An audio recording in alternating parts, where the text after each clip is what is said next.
Hello बच्चों। हाँ, तो बात को आगे आज बढ़ाते हैं। तो मान लेते हैं हमारे पास एक पॉलिनोमियल है p of x. P of x is equals to है 2x square minus 5 of x plus 3। ठीक है। तो अगर ये एक पॉलिनोमियल है तो सबसे पहले अगर हम इसे फैक्टराइज कर दें मिडिल टर्म स्प्लिटिंग के द्वारा, अगर हम इसे फैक्टराइज कर दें जो कि होता है 2x स्क्वायर माइनस 3x और माइनस 2x प्लस 3। ठीक है, इसे फैक्टराइज करने पे ये आ रहा है, मिडिल टर्म किए। उसके बाद अगर हम इसमें से x कॉमन ले लें तो यहाँ पे बचेगा 2x माइनस का 3, माइनस 1 कॉमन ले ले तो यहाँ पर भी क्या बच गया 2x माइनस का 3, मतलब x माइनस 1 और 2x माइनस 3 दिए गए पॉलिनोमियल के दो फैक्टर्स होंगे। फैक्टर का मतलब क्या है? फैक्टर का मतलब ये हुआ, फैक्टर्स का मतलब ये हुआ, जैसे ये फैक्टर वर्ड का मतलब क्या हुआ? देखो बाबू, अगर मान लो हम 6 की बात करें तो 6 को जो नंबर डिवाइड कर दे, मतलब जो 6 को डिवाइड कर सकता है विथ रिमाइंडर 0, जैसे 1 डिवाइड कर सकता है, 2 से 6 डिविजिबल है, 3 से 6 डिविजिबल है, उसके बाद 6 से खुद 6 डिविजिबल है। तो हम ये कह सकते हैं कि 6 के जो फैक्टर्स हैं वो 1 है, 2 है, 3 है और खुद 6 है।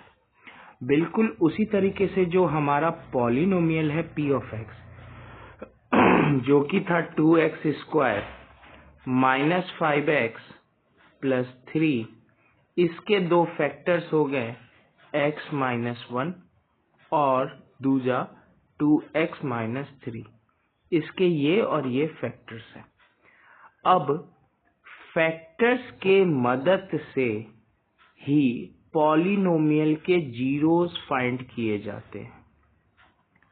जीरोस का मतलब, जीरोस का मतलब ये कि जब हम, अगर ये फैक्टर है, जो सबसे पहला फैक्टर है x माइनस 1, अगर ये x माइनस 1 को 0 के इक्वल इक्वेट कर दिया जाए, मतलब x माइनस 1 को 0 के इक्वल इक्वेट कर दिया जाए तो x इज इक्वल्स टू 1 आ जाएगा, x इज इक्वल्स टू 1 आ जाएगा।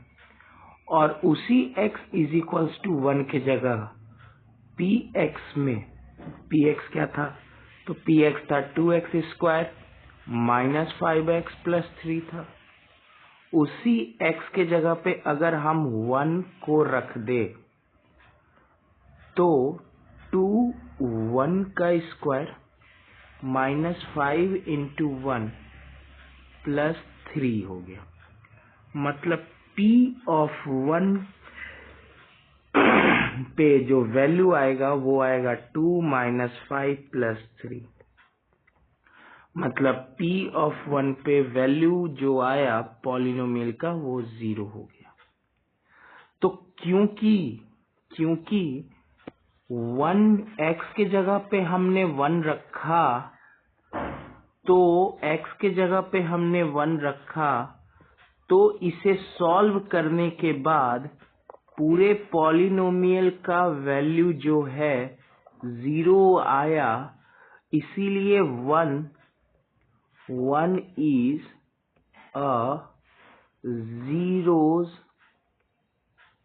1 is a zeros of polynomial px। 1 एक जीरो है इस पूरे दिए गए पॉलिनोमियल का। उसी तरीके से अगर हम x इज 2x माइनस 3 को 0 के इक्वल इक्वेट कर दे तो x इज इक्वल्स टू 3/2 आ जाएगा। x इक्वल्स टू 3/2 आ जाएगा। मतलब कि अगर p ऑफ x है, p ऑफ x हमारा क्या है, तो 2x² माइनस 5x प्लस 3 है। तो अगर हम इस x के जगह पे 3/2 पुट कर देते हैं तो 2 इंटू 3/2 माइनस 5 3/2 प्लस 3, तो ये कितना हो जाएगा, तो ये हो जाएगा 2 इंटू 9/4 माइनस 15/2 प्लस 3। अब इसका एलसीएम लिया जाए तो 4 आएगा, तो ये 18 होगा, ये 30 होगा और ये 12 हो गया। तो 18 प्लस का 12, तो 18 और 12 मिलके कितना हो जाएगा 30, प्लस का 30 माइनस का 30/4 इक्वल्स टू 0 आ गया। तो हमने देखा कि जब हम x की वैल्यू को 3/2 रख रहे हैं तो पूरा जो पॉलिनोमियल p ऑफ x है वो 0 आ रहा है।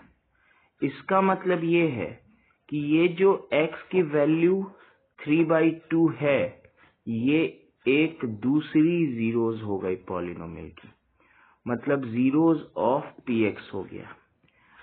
अब यहां से जो बात कंक्लूड करना है, जो रिमार्क्स हमें यहां से मिला, पहला रिमार्क्स मिला कि पॉलिनोमियल में जीरोस मिलता है फैक्टर करने पर। पहले पॉलिनोमियल के फैक्टर्स कर लेते हैं, उसके बाद उसको इक्वेट करते हैं 0 के बराबर, तो हमें जीरोस ऑफ पॉलिनोमियल मिलता है। दूसरा चीज, किसी भी पॉलिनोमियल, जैसे कि हमारे पास जो दिया गया पॉलिनोमियल था उस पॉलिनोमियल का डिग्री 2 था। डिग्री कितना था, उस पॉलिनोमियल का डिग्री 2 था, तो उसके पास मैक्सिमम 2 जीरोस होंगे, मैक्सिमम 2 जीरोस होंगे।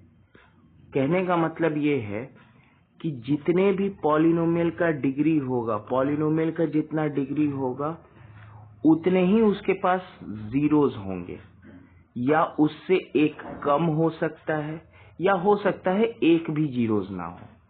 मतलब मैक्सिमम जीरोस कहने का मतलब यही हुआ कि मैक्सिमम 2, तो मिनिमम तो कुछ भी हो सकता है, मतलब हो सकता है कुछ भी ना हो, मतलब हो सकता है किसी पॉलिनोमियल के पास एक भी जीरोस ना हो सकता है किसी क्वाड्रेटिक पॉलिनोमियल, मतलब डिग्री 2 पॉलिनोमियल, हो सकता है किसी क्वाड्रेटिक पॉलिनोमियल मतलब डिग्री 2 पॉलिनोमियल के पास एक भी जीरो ना हो, एक ही जीरो हो या 2 जीरो हो, इससे अधिक होगा ही नहीं। कभी आप कभी ऐसा नहीं सुनोगे कि किसी क्वाड्रेटिक पॉलिनोमियल के पास 3 जीरो होगा, ये सरासर गलत होगा। यहां तक बात समझ आ गया। तो अब एक बहुत अच्छी बात है कि अगर मान लेते हैं हमारे पास कोई एक जनरल क्वाड्रेटिक पॉलिनोमियल है, जैसे कि ax² plus bx plus c है, और इस जनरल क्वाड्रेटिक पॉलिनोमियल के 2 जनरल रूट है। जनरल बोलने का मतलब नॉर्मल, मतलब कुछ भी हो सकता है मेरे भाई, कुछ भी हो सकता है। जैसे अगर हम a को वैल्यू कोई भी एक रियल नंबर दे सकते हैं तो 1 दे दिए, 2 दे दिए, 3 दे दिए। b को भी कोई वैल्यू दे दिए तो लेट से 4 दे दिए, 5 दे दिए, 6 दे दिए। c को भी कुछ भी दे दिए तो 7, 8 और 9 दे दिए। तो इससे जो पॉलिनोमियल बनेगा, मतलब पहला पॉलिनोमियल क्या बनेगा, p of x is equals to, अगर a को हम 1 रखते हैं तो x², b को अगर हम 4 रखते हैं तो 4x, और c को 7 रखते हैं तो यहाँ 7, एक पॉलिनोमियल बन गया। दूसरा पॉलिनोमियल क्या बन जाएगा, तो अगर हम 2 रखते हैं तो यहाँ 2x², 5 रखते हैं तो प्लस का 5x, और प्लस का हम 6 या 8 या 3 रख सकते हैं। तो ये दूसरा पॉलिनोमियल है। मतलब जनरल पॉलिनोमियल का मतलब है आप कोई भी पॉलिनोमियल ले लो, क्वाड्रेटिक पॉलिनोमियल, तो उसके जनरल रूट होंगे। जैसे हमारे पास जो ये ऊपर दिया गया पॉलिनोमियल क्या था, तो ऊपर दिया गया पॉलिनोमियल 2x² - 5x+3 था। तो इसके पास दो रूट हो गए, दो जीरोस हो गए। पहला जीरोस क्या हो गया, 3/2 हो गया। दूसरा जीरो क्या था, तो 1 था। तो ये दो जीरोस हो गए। वैसे ही अलग अलग पॉलिनोमियल के अलग अलग जीरोस होंगे। तो हम अल्फा ले लिया और बीटा ले लिया। अगर अल्फा और बीटा जीरोस होंगे मतलब एक बार x = अल्फा रहा होगा और एक बार x = बीटा रहा होगा। अच्छा, मतलब तो इस पूरे पॉलिनोमियल px के फैक्टर्स होंगे x अल्फा और x बीटा। याद करो हमारे पास जो पॉलिनोमियल px था उसे हम 2x² - 5x+3 रखे थे और इससे हम दो फैक्टर लेके आ पाए थे। वो दो फैक्टर कौन थे, तो x-1 और 2x-3, ये दो फैक्टर थे। तो इसे हम वापस =0 किए, तो वही वाइस वर्सा चल रहा है, मतलब अब उल्टा चल रहा है। मतलब अब हमारे को जीरोस पता है तो फैक्टर पता कर सकते हैं भाई। अगर x = अल्फा एक जीरोस था, बीटा एक जीरोस था, तो इससे फैक्टर भी निकाला जा सकता है x- अल्फा और x- बीटा। तो अगर ये फैक्टर हैं तो हम ये बोल सकते हैं कि इस दोनों को मल्टीप्लाई करने के बाद हमें px मिलेगा। तो इस दोनों को जब हम मल्टीप्लाई करेंगे मतलब हम x में x- बीटा का मल्टीप्लाई करेंगे, माइनस अल्फा में x- बीटा का मल्टीप्लाई करेंगे, तो हमारे पास x² - beta x minus alpha x plus alpha beta आएगा। यहाँ पर देखो तो माइनस का x कॉमन हो गया, तो यहाँ पर x² माइनस और alpha plus beta of x हो गया प्लस अल्फा बीटा हो गया। और px तो हमारा क्वाड्रेटिक था, तो मतलब ax² plus bx plus c हो गया। ये बात यहाँ तक समझ आया। अब आगे x² का कोफिशिएंट क्या था, तो a था, x का कोफिशिएंट b था और कांस्टेंट जो है वो c है। जनरल क्वाड्रेटिक पॉलिनोमियल में यही कोफिशिएंट है a b और c। तो अब हम LHS और इक्वल टू साइन है, तो LHS और RHS में डिग्री का कंपैरिजन कर रहे हैं, डिग्री का। तो डिग्री का कंपैरिजन का मतलब x² का कंपैरिजन इधर के x² से। तो इधर जब हम करेंगे तो ax² = x² लिखेंगे। उसके बाद यहाँ पर जब हम इसको कंपेयर करेंगे इसके साथ, तो ये पूरा आएगा, मतलब minus of alpha plus beta of x = bx। तो x और x कट गया, मतलब क्या बच गया, b बच गया, माइनस का अल्फा प्लस बीटा। बहुत आराम से अगर हम देखें तो अल्फा प्लस बीटा = -b। अच्छा, मतलब a = 1। तो यहाँ अगर ये 1 है तो हम अल्फा प्लस बीटा = -b/a लिख सकते हैं। उसी तरीके से अगर हम इसका कंपैरिजन इसके साथ, मतलब ये अगर कुछ नहीं है तो ये कांस्टेंट है, जिसके पास x नहीं है वो कांस्टेंट होता है, तो ये भी कांस्टेंट है।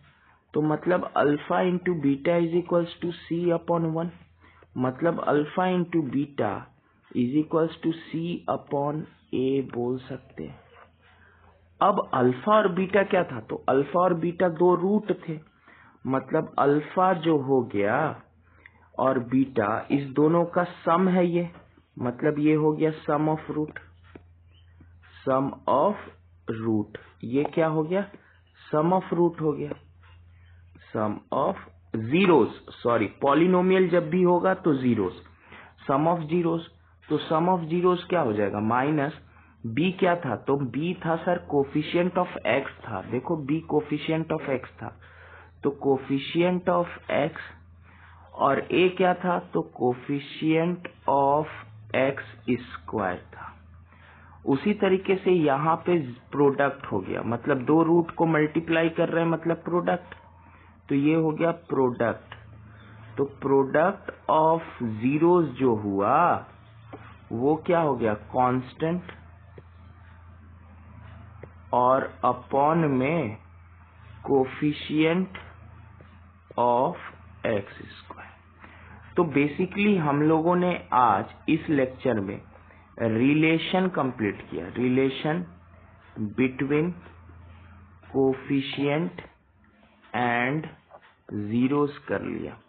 अब अगले क्लास में मतलब अगले वीडियो से हम एलिजिबल हैं कि इसके क्वेश्चंस को सॉल्व कर सके। Thank you, thanks a lot. अब हम अगले लेक्चर का इंतजार करते हैं, ठीक है? Thank you.